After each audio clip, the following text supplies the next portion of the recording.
واجب الاحترام سامعین گرامی قدر،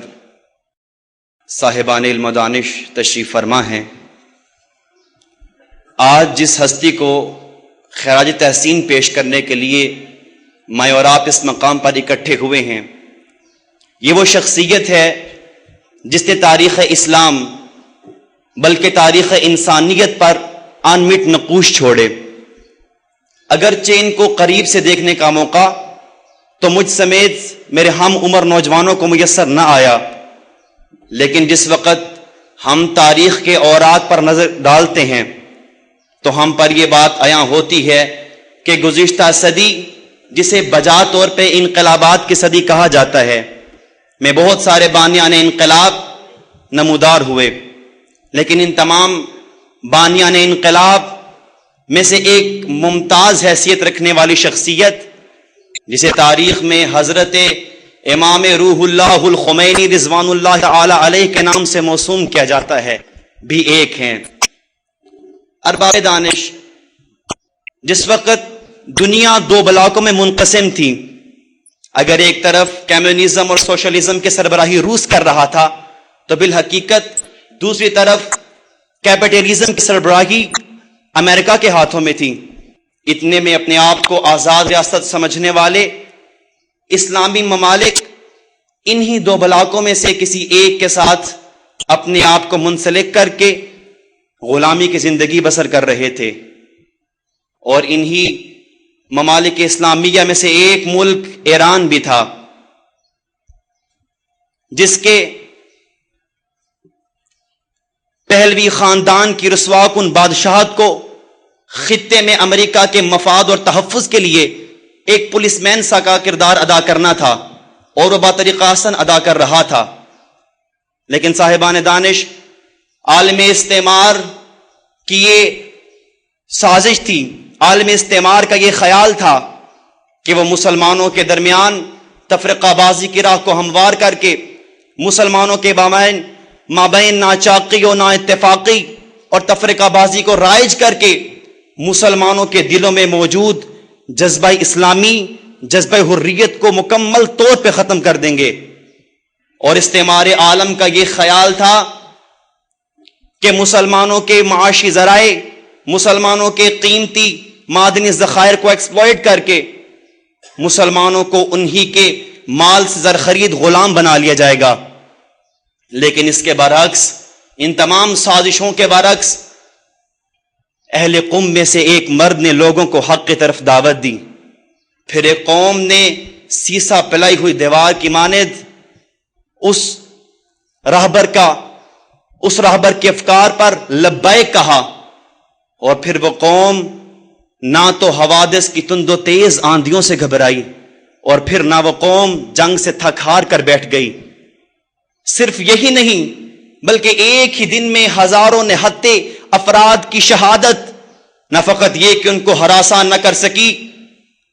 بلکہ ان کے جوش و ولولہ کے اضافے کا موجب بنی، اور بالآخر اس قوم نے، بالآخر ایران کی غیور قوم، ایران کی شہید پرور قوم نے اپنے عظیم راہبر حضرت امام خمینی رضوان اللہ تعالی علیہ کی آواز پر لبیک کہا، حضرت کی آواز پر لبیک کہا، اور امریکہ کے سامنے گھٹنے ٹیکتی ہوئی صدیوں پر محیط پہلوی خاندان کی شہنشاہیت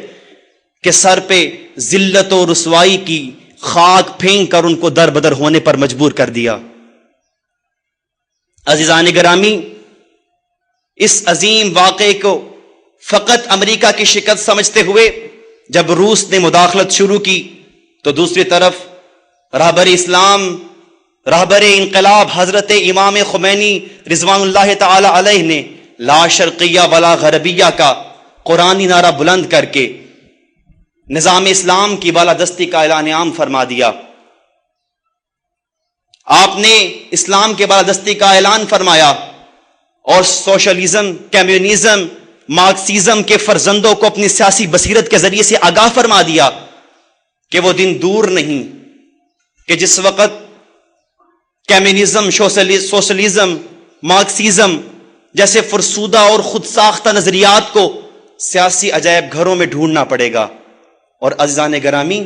اس بات کا مشاہدہ میں اور آپ اپنی نگاہوں سے فرما رہے ہیں۔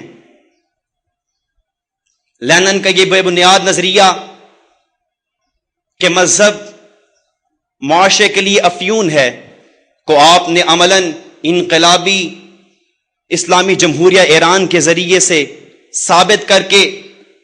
گورباچوف کو لکھے ہوئے خط میں ارشاد فرمایا، سچ کہیے کہ جس طاقت نے ایران کو بڑی بڑی طاقتوں پر پہاڑ کی مانند ایستادہ کر رکھا ہے،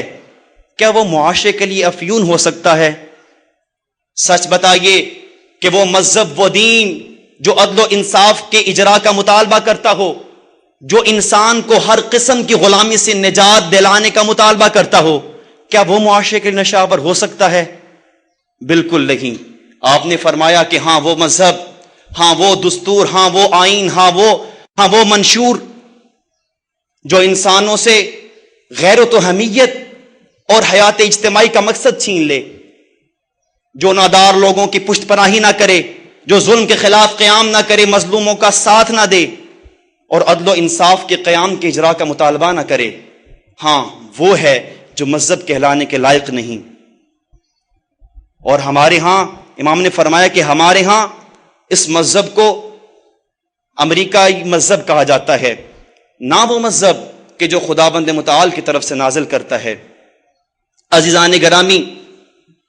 عالمی استعمار، دشمنان اسلام کی یہ سازش تھی کہ انہوں نے مسلمانوں کو غفلت کی نیند سلا دیا، اور جو باہوش اور باشعور افراد فقط دنیاوی مال و اسباب کے خوف سے اور دنیاوی مال و اسباب کے لالچ سے ان کی بات ماننے پر آمادہ نہ ہوئے، ان کو حرمت و تقدس کے مکر و فریب کے جال میں پھنسا کر انہیں یہ باور کرا دیا گیا، ان کے اذہان میں یہ بات ڈال دی گئی کہ آخر کار سیاست اور مذہبی تقدس یہ آپس میں انتہائی متفاوت رکھتے ہیں، ان کے درمیان خاصا اختلاف ہے، لہٰذا ایک مذہبی رہنما کے لیے یہ زیب نہیں دیتا کہ وہ کار سیاست میں مداخلت کرے۔ در حقیقت یہ دشمنان اسلام، یہ استعمار کی مسلمانوں کے خلاف ایک گھنونی سازش تھی، اور اگر میں بالفاظ دیگر اس کو یوں استعمال کروں کہ یہ استعمار عالم نے اسلام کو عیسائیت کی طرح مسخ کرنے کا پروگرام بنایا تھا تو بے جا نہ ہوگا، لیکن اس گھنونی سازش کو سمجھتے ہوئے، اپنی بابصیرت نگاہوں سے دیکھتے ہوئے، رہبر اسلام، رہبر انقلاب حضرت آیت اللہ العظمی خمینی رضوان اللہ تعالی، آپ نے اس غلط نظریے کو باطل کیا، ان کی سازش کو برملا سب کے سامنے بیان فرما دیا، اور آپ نے ارشاد فرمایا، بخدا قسم ہمیں اسلام سیاست از چہرہ نا درستی از اسلام نشان دادن، منبع سیاست مدینہ اسلام ہست۔ مجھے خدائے واحد کی قسم ہے کہ اسلام تمام کا تمام سیاست ہے،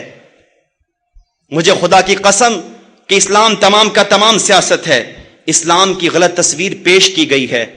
اور مدنی سیاست کا سرچشمہ بھی اسلام ہے۔ عزیزان گرامی، حضرت علامہ اقبال رحمہ اللہ نے اپنی نظم امام شناسی میں جو ایک امام کا تصور دیا ہے،